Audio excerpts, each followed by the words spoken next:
where I want to spend our time today is on the procedural elements with the death penalty. These constitute some of the primary arguments in favor of the abolitionist view. Now, whether you come out a principled abolitionist or procedural abolitionist will depend on which of these arguments you find has the most merit. I think we've said already that there's some, the retentionist view has some hard questions for the abolitionist. Okay. Remember what those were? This is a test for me, not for you. Okay. We had a couple hard questions that the retentionist puts to the abolitionist, okay, that I think illustrates some of the strengths of the retentionist position. You could say that dealing with the feelings of the victim's family, that recognizing that they truly did lose something and there's justice, I guess. Okay, so yeah, maybe to tweak it a little differently. What is it that's fundamentally unjust about requiring life for life? Right? And that's particularly true in, I think, some of the, what I would consider to be some of the more heinous death penalty cases. And how do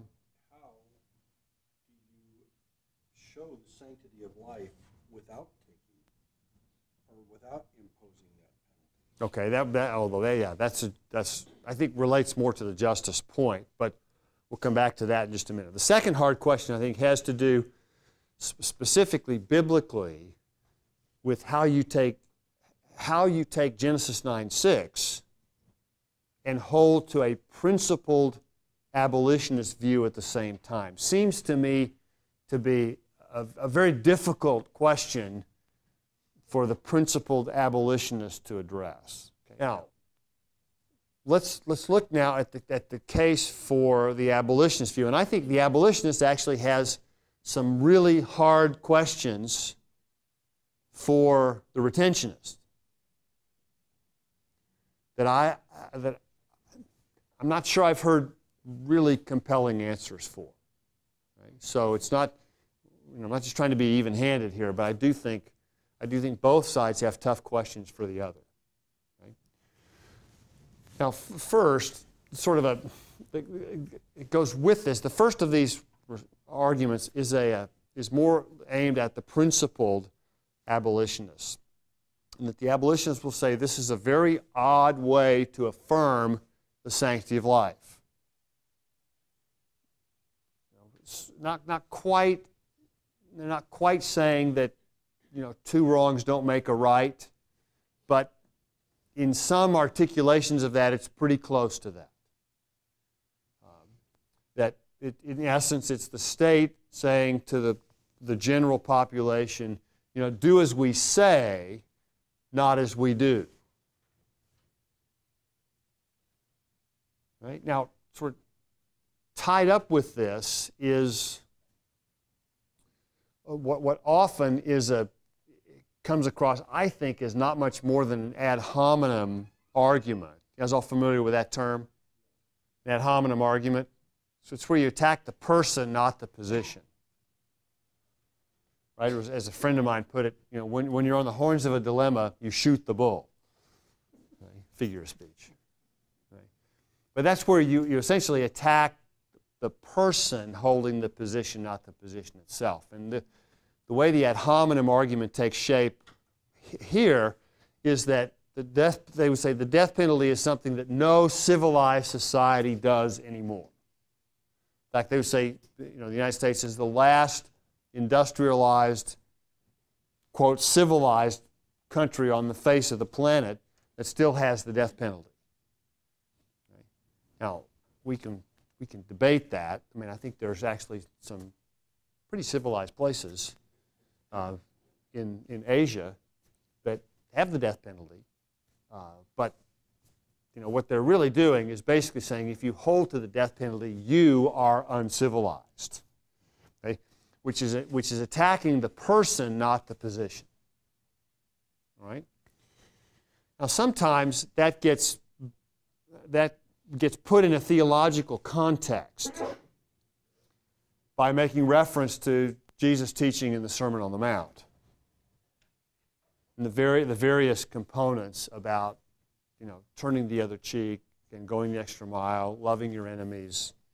I actually think the Sermon on the Mount is a little bit more relevant to the questions on the morality of war than on the death penalty. But at the least, I think I'd want to be really clear about that the Sermon on the Mount was not intended for government. And Romans 13 provides the template for the responsibilities and the authorities of government under God. The Sermon on the Mount is for individual behavior in the kingdom. What I mean, not the kingdom culminated, but here and now, by virtue of people living and following Christ and being members of the kingdom. Okay? So, maybe to put it a different way, the state is not in the business of forgiveness, like we said last time, except at the end of every presidential term. Then it is for a short period of time. But the state's responsibility is not to forgive violent crime. The state's responsibility is to both to punish and to prevent violent crime from occurring. Right? We all clear on that? I don't think there's a lot of debate about that from Romans 13. The extent to which that goes, whether Romans 13 by itself authorizes the death penalty is a different question than whether it authorizes the state to engage in criminal justice in general. Okay, that's a different question. Okay? And the Sermon on the Mount was not intended to undermine the responsibility of government from Romans 13. So you made the comment that the Sermon on the Mount is mainly for individuals. The turn the other cheek principle is that's not quite fair. It's for communities of God's people. Who are living in the reality of the kingdom today. What happens when that principle of turning the other cheek comes into conflict with the principle of the state law, which would be capital punishment? Let's say a murder takes place within the community of God's people, and right. The one principle tells them they should turn the other cheek. The other principle says they should justice, should pay this guy back. Right. That's a good question. I don't think they're mutually exclusive. That just because I can forgive someone, like I've forgiven the woman who I believe was texting when she ran a stop sign at 45 miles an hour and broadsided my son and totaled my car. I can forgive her for that. But I'm also, it's not unjust for me to require her or her insurance to replace my car. Right? So that, criminal justice and personal forgiveness can coexist at the same time. One of the most poignant examples of this, remember when it was a Turkish terrorist who attempted to assassinate John Paul II back in the 80s? And the Time magazine did a whole article on forgiveness based on the Pope going into his prison cell to forgive his attacker. Okay? But when the Pope walked out, he stayed in prison. And I think, both of those things, appropriately so. Right? Now, I think you raise a really good question that I think it is trickier when it comes to the morality of war and the personal use of violence and, in some cases, lethal force. Then we got a much stickier wicket to deal with there. I think not so much on this one. Okay, so what about now to the principled position that this is a double message about the sanctity of life? And actually, some people would say that administering the death penalty actually violates the sixth commandment. Right? Now, I don't think we can say that, because as we've talked about, the sixth commandment properly understood reads, "Thou shalt not" what? Murder. Right? And the law clarifies that even further. Right? When it prescribes the death penalty for what type of murder? Premeditated murder. The way the law refers it to is it's the person who lies in wait for someone and then kills them. Yeah, which I think actually had a lot to do with the formation of our criminal law and the difference between first and second degree murder. Right? Now, that's not totally responsible for that, but I think that distinction that the law of Moses made actually had a lot to do with that. Right? Now, so the sixth commandment actually has to do not with the taking of life per se, but with the taking of innocent life. Right? And the reason for that, we learned a few weeks ago, is because God is the one who has that ultimate authority to determine the timing and manner of anyone's death. That is not a human prerogative. Right? Now, what do we say about the charge that, and this sometimes can be an ad hominem argument too, that people who hold to the death penalty are not completely pro-life, or as some have put it, are pro-life only until the child is outside the womb, or pro-life only until the baby is born. Right? And pointing out what they consider to be an obvious inconsistency with holding the sanctity of life and the death penalty at the same time. The Catholic bishops, the way they refer to this is that they use the term that our respect for life should form a seamless garment. And they would also view that that opposing abortion and supporting the death penalty are inconsistent. Okay? What do you say to that? Yeah. Well, in the case of supporting or opposing abortion, you're defending an innocent individual and their right to life. In the case of the death penalty, you are exacting punishment for someone who's been judged guilty. Okay. So you've got an innocent versus guilty life. Okay, so I would say that's fundamentally a very big difference. So would you say then that we only hold to the sanctity of innocent life? That's why I asked. How do you define, how are you parsing out innocent life then? Not guilty of capital murder. In this context. Now, that may be a little... As opposed to what? As opposed to, everybody in this room. Well, for example. We're all innocent in terms right. of... Yes. Right. So here's the way the argument comes back to you is that you see where they're going with this.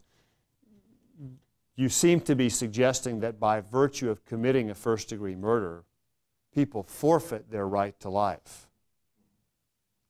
So would that be true then? Would you also be saying that the principle of the sanctity of life then would not apply to them? Therefore, by administering the death penalty, that'd be one way to answer that objection. By administering the death penalty, we would not say that we are violating the sanctity of their life. Exactly. Okay. Yes. All right. Go back so the sanctity of life then is selective.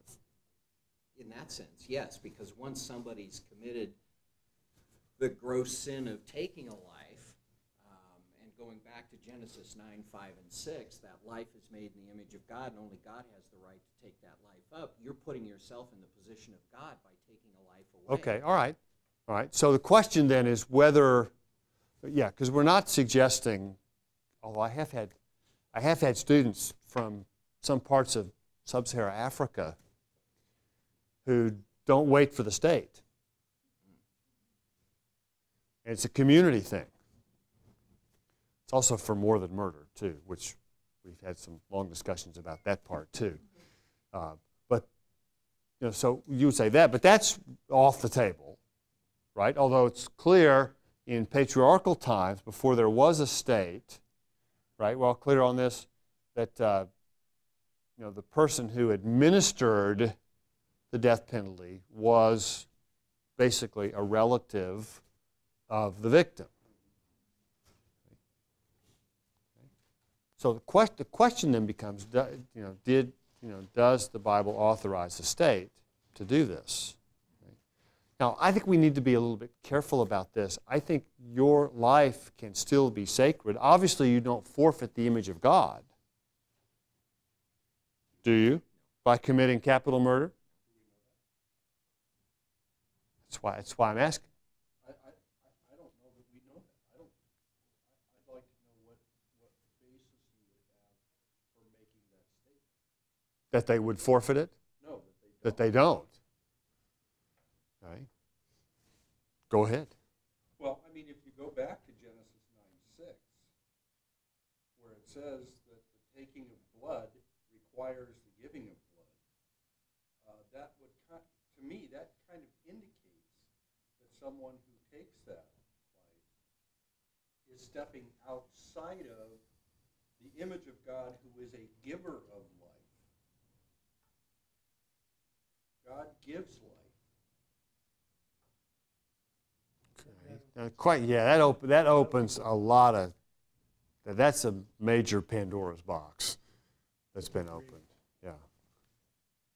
I think that biblically, like, I don't know if there's an argument to be made about losing it. I think we all have a damaged image of God. So, but to say that someone loses the image of God or becomes less than human because they've taken a life is probably a dangerous road to walk. Okay, and why is that?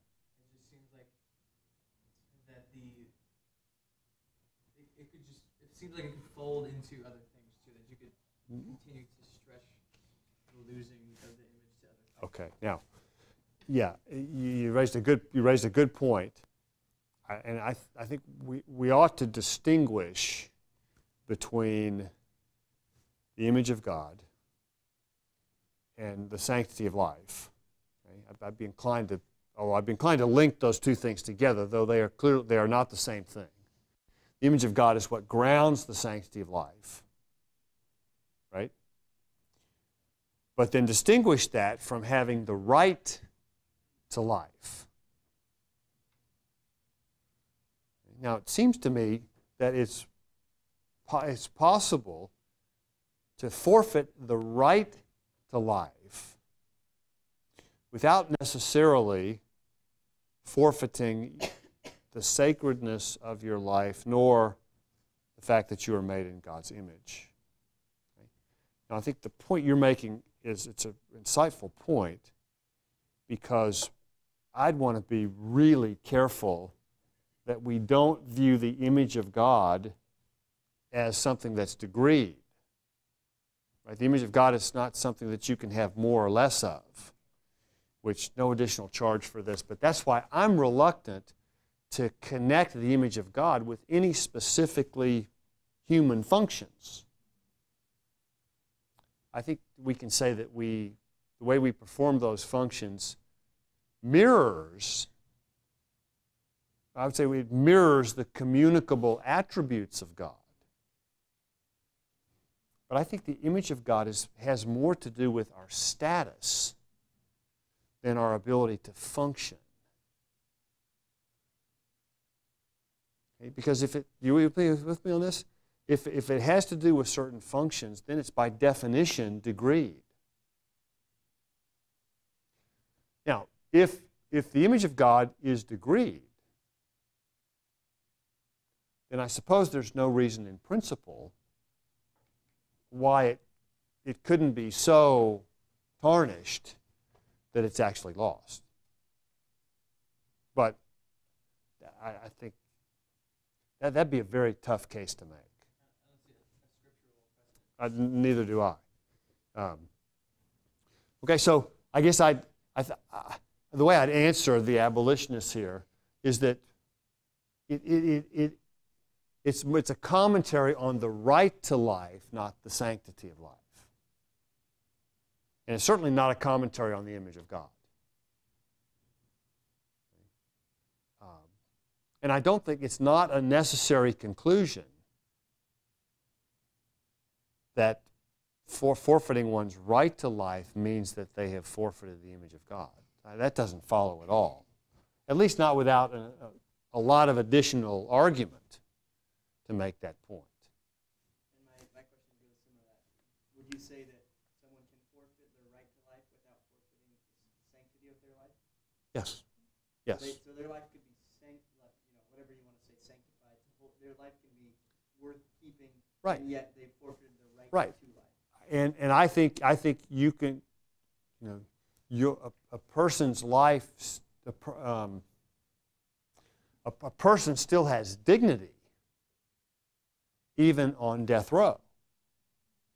This is the reason that we don't allow death row inmates to be abused. This is also the reason we don't allow death row inmates, we don't force them to be organ donors. Right? Where the coerced donation of their organs would end their life. And I think this is the reason why we don't take everybody on death row and harvest all their organs possible. I mean, from a utilitarian view, that's kind of a no-brainer decision. Strict from utilitarian, which is the reason, of course, why we ought to reject the utilitarian framework. Because it leads to some fairly disturbing conclusions. But the reason we don't do that is because even on death row, we view individuals as still having fundamental intrinsic dignity. In fact, we would say, what's the term we would use for that? It is inviolable? No. Inalienable. That's the term. It cannot be forfeited or taken away. I would not say that one's right to life is that way. That can be forfeited under certain select conditions. What is the right to life?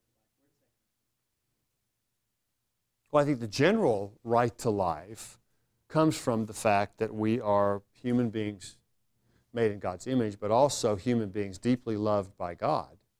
That supports the intrinsic dignity of each individual person. No, but the right to life, that's different than the sanctity of life. So what is characterized by this right of life that you can forfeit? Where does that come from? And how do you give it? Well, I think we would,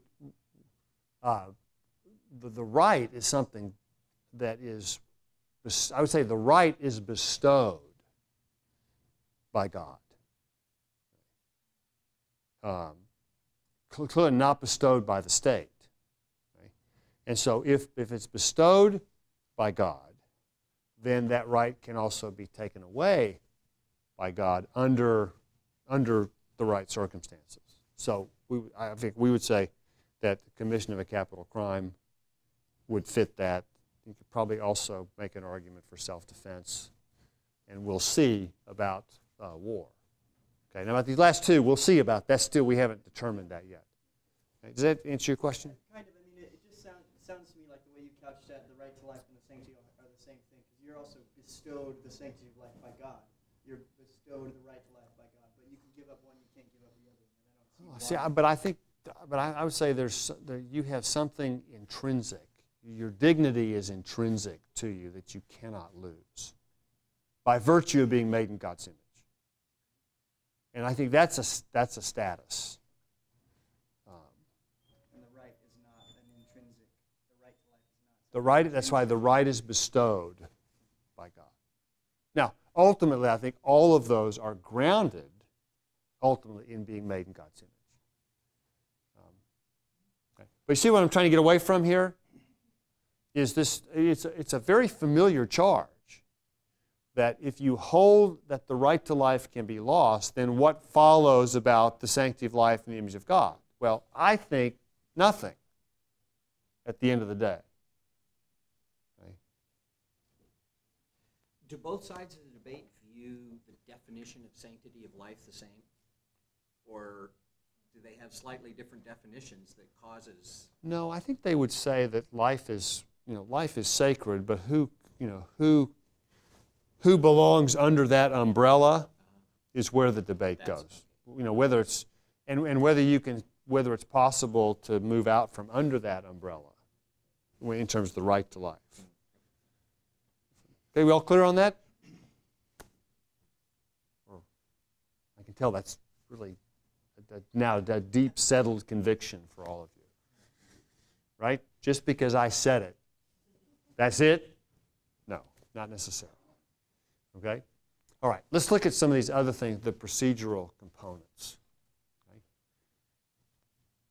This first one, I think, in my view, is one of the things that raises tough questions for the retentionist. We know that mistakes have been made.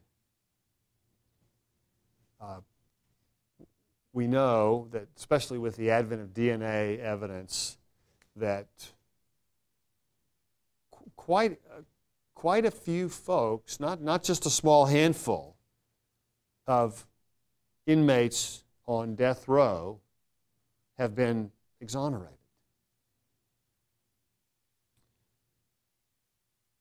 And they have been freed.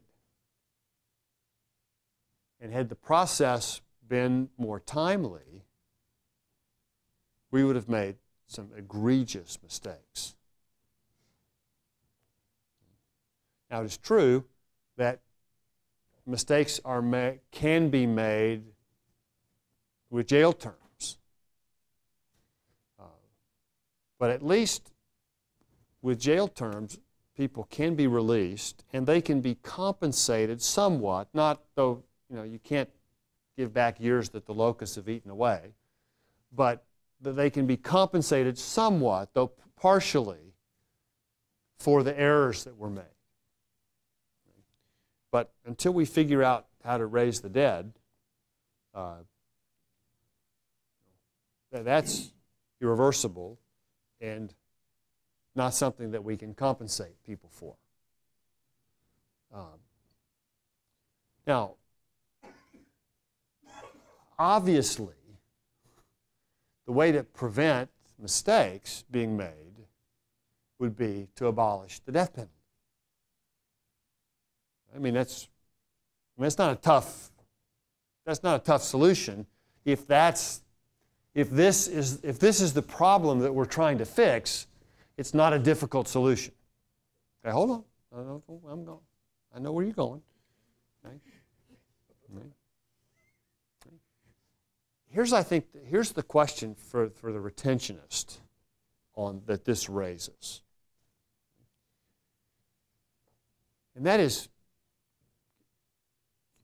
given how much, given the cost, not financial, but given the moral cost when mistakes are made and people are wrongfully executed.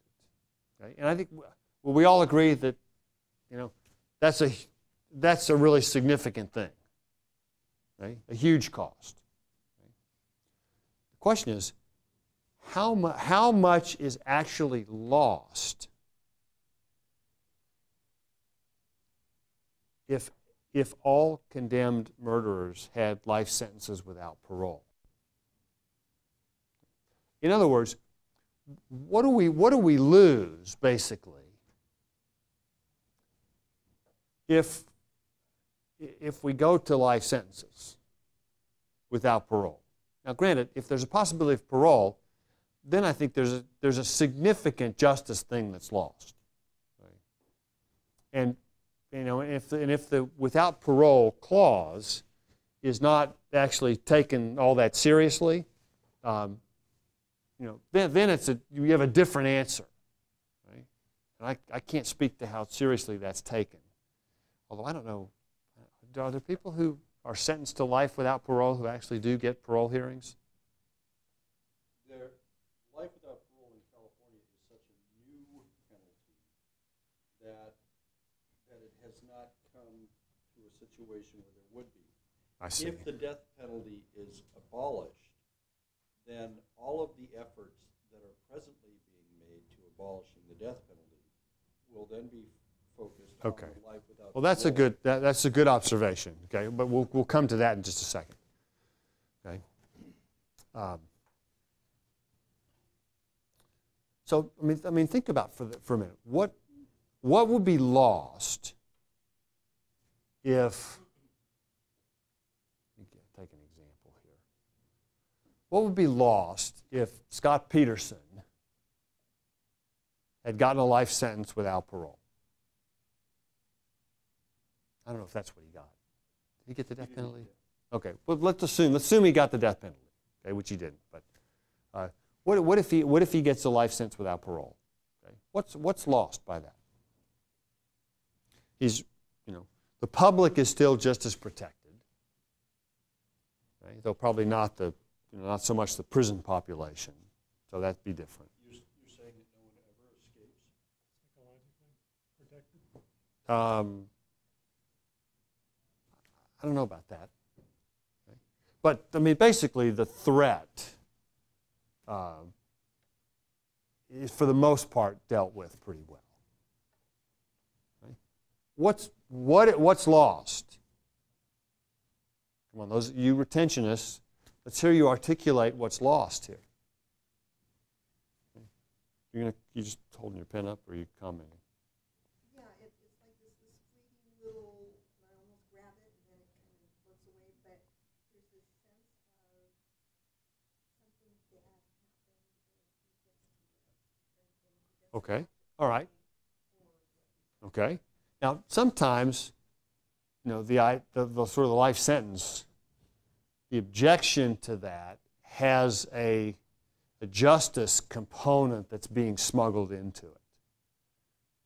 That, he took somebody else's life, they're done, and yet not only does he get to live, but I'm paying for it.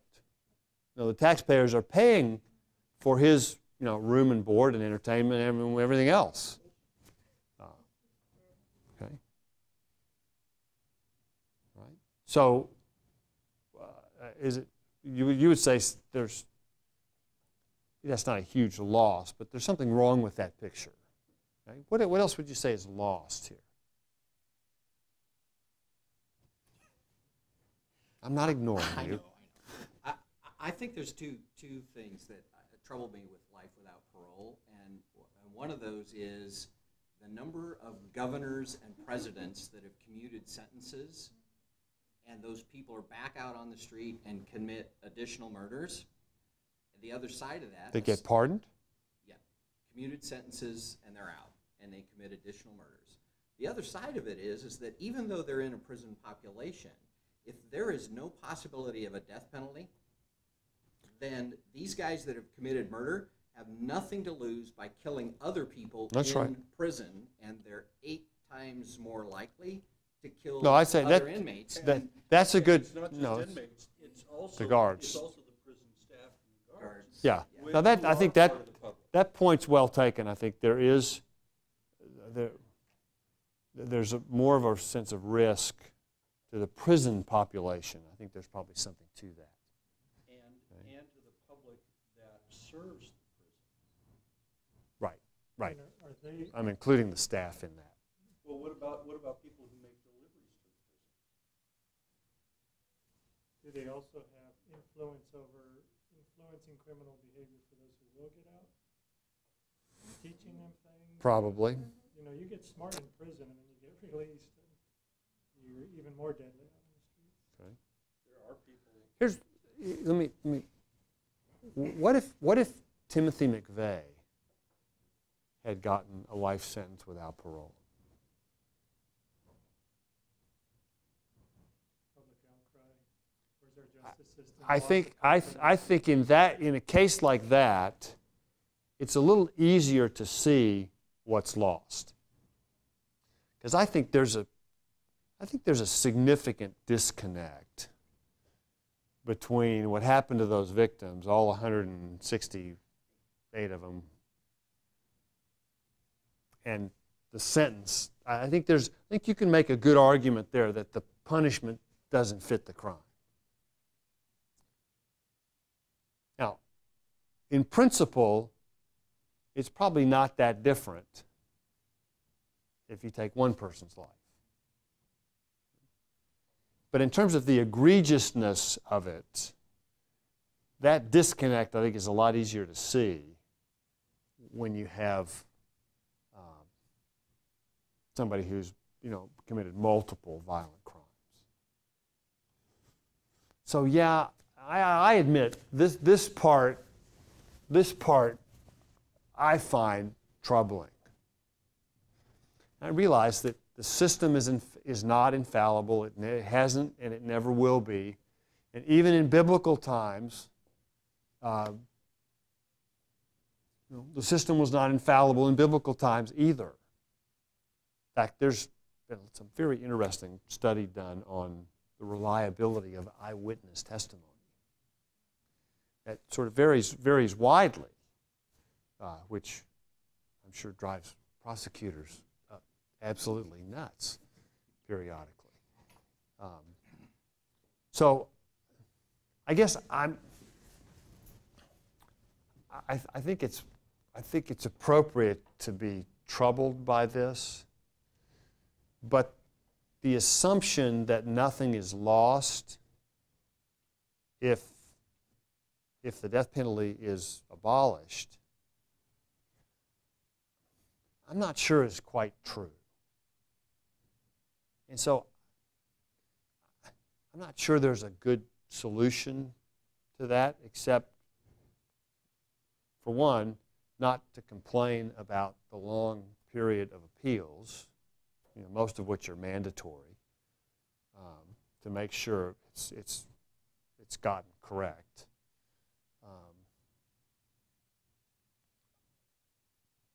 Other than that, I'm not sure what else can be done to make a fallible system infallible. Now, there are some principled abolitionists who will say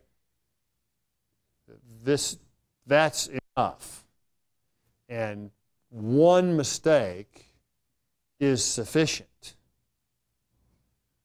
And they say the cost of one mistake is too high. End of story. There are a handful of states that have recently put moratorium on the death penalty when they've discovered that there were as many exonerations as there were executions over a decade or so period. And I think in some parts of the world, which we mentioned last time, the possibility not only of mistakes being made, but of corruption producing mistakes. I think that tilts the balance. I mean, if I lived in the Philippines, like we mentioned last time, I'm a full-on procedural abolitionist in the Philippines. Right? In the West, I think that may be a little different.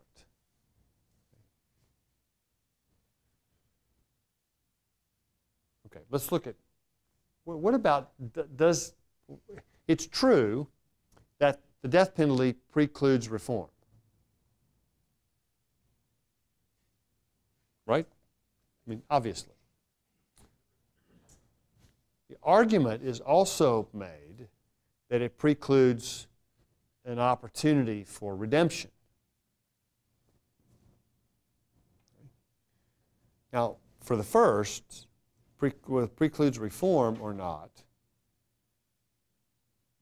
I think the question, it's different for either of those. It's the question we want to ask, since it precludes reform, the question we ask there, I think, how is that relevant?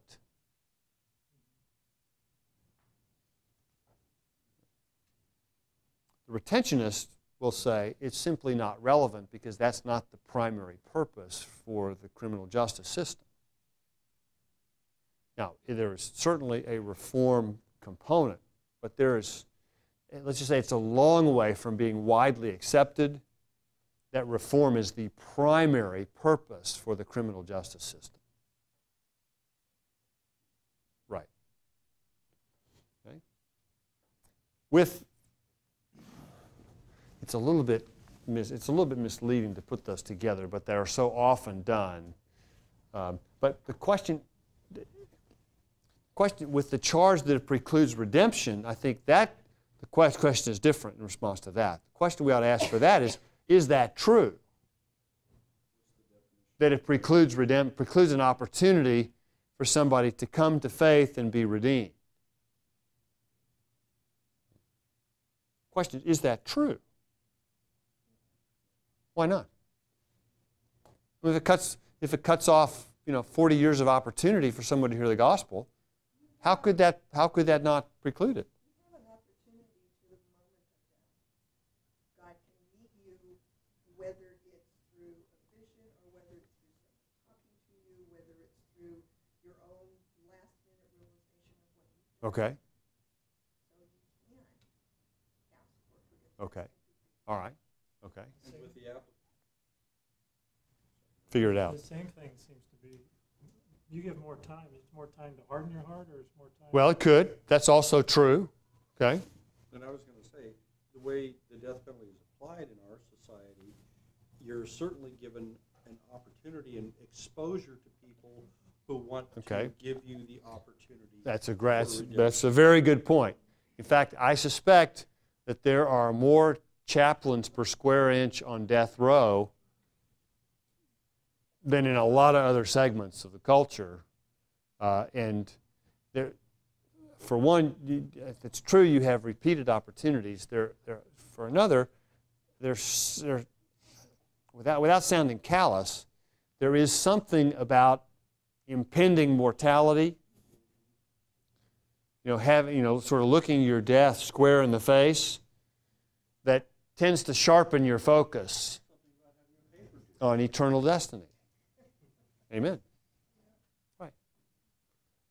Now, here's what I want to be careful of with this, is that we don't misapply our notion of the sovereignty of God. Because we've been down this road once before, that no human action is capable of undercutting the sovereignty of God. Right?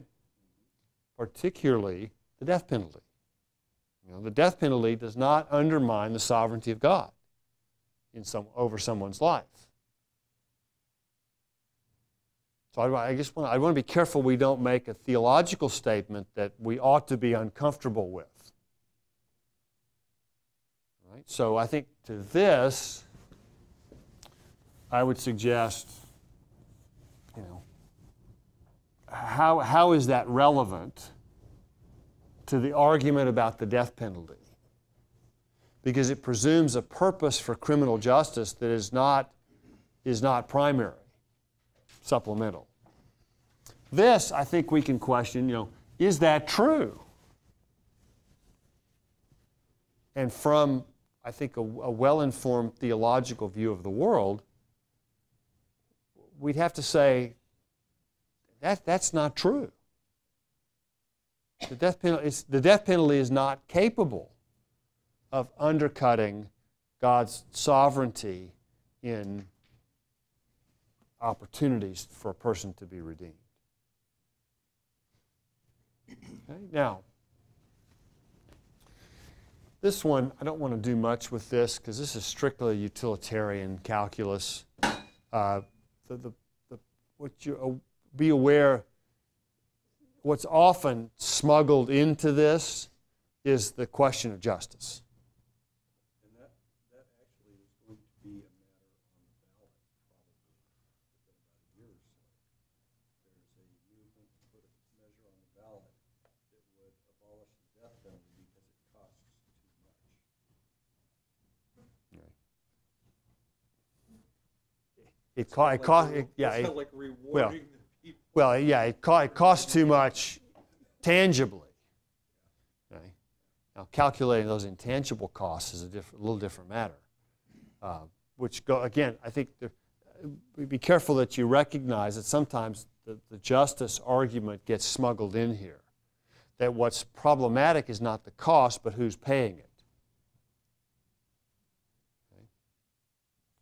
All right, now finally, you see this another argument, I think, for the procedural abolitionist that I think actually is troubling too, because it is the charge that this is discriminatory in its application, even when you take into account the differing incidence of violent crime for, at least in the United States, for African American and Hispanic men.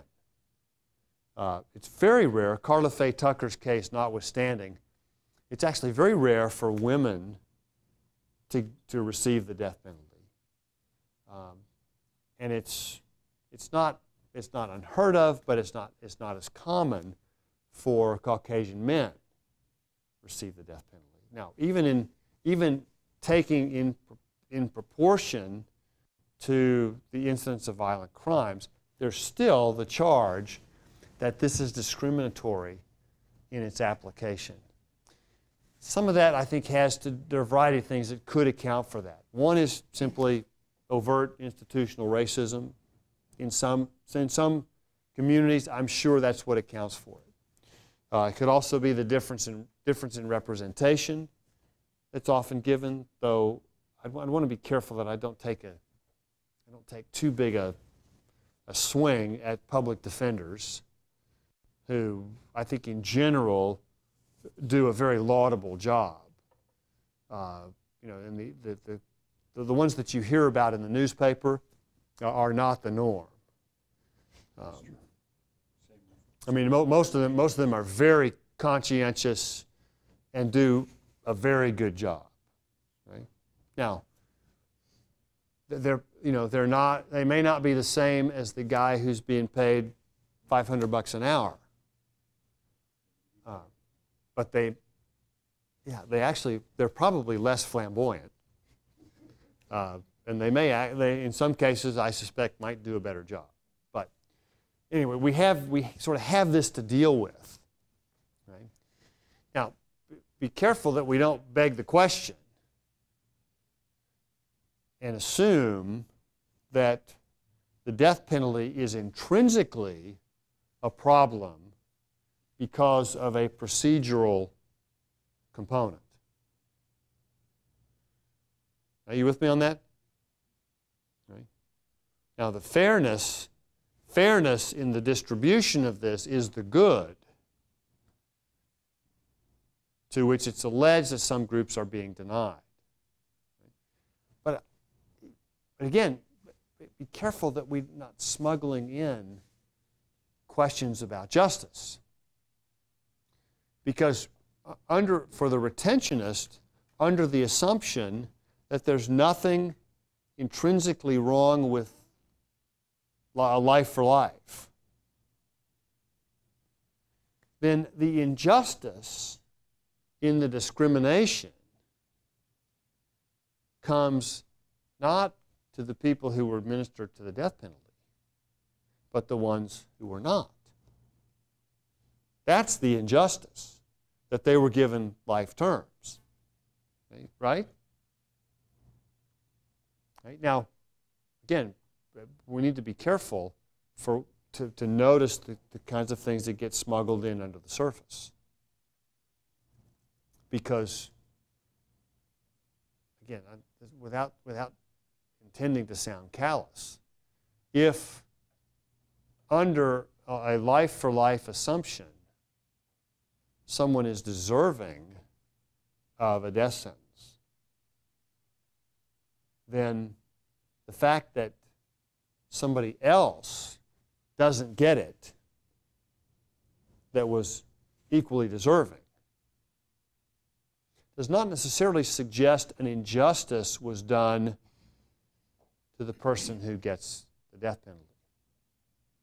injustice clearly was done, but to someone who did not. Now, if there are racially motivated reasons for that disparity, that's a huge problem. And I think there's room for that. Pen. To move you on the continuum. So, if this is, we would say, a more absolute retentionist position down here, and a principled abolitionist position here, your procedural concerns we can debate probably where that puts you along this continuum, right? And there's some retentionists who have very few procedural concerns. Others would probably be right down here, so that for a person here, only the person who's caught on surveillance cameras doing multiple murders would fit their criteria. Okay? Now, there's probably some, there's, I think, a lot of room for discussion about where you land on this continuum.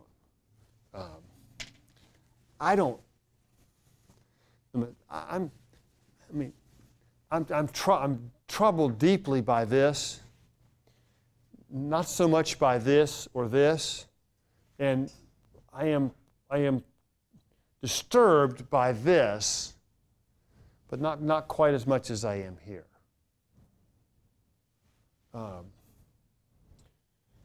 So,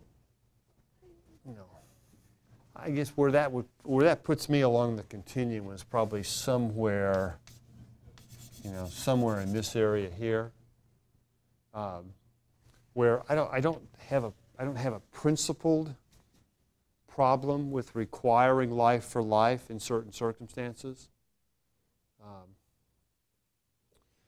Though there are things that I think should give you pause and make you think a little longer. Okay, any other questions or comments? Had enough on this happy subject? Yeah. Just a couple observations as we go through there. What's that word? I think it's penultimate. It seems to come up like a lot of this is trying to keep life here as much as possible to do things. So let's not try and do the good thing, even if we may make mistakes, if this and this and this might happen. That's one consideration. The other seems to be the problem is with man. It's not with, all these procedural things. That's true. But we're trying to fix it by not doing the right things when it seems that we need to fix man. True. I mean, and some of this is unfixable. Yeah. Short of the kingdom. Right. This is one where I think there's a lot of room for discussion on this. I think this position, I think, theologically, I think I think that's pretty challenging to hold.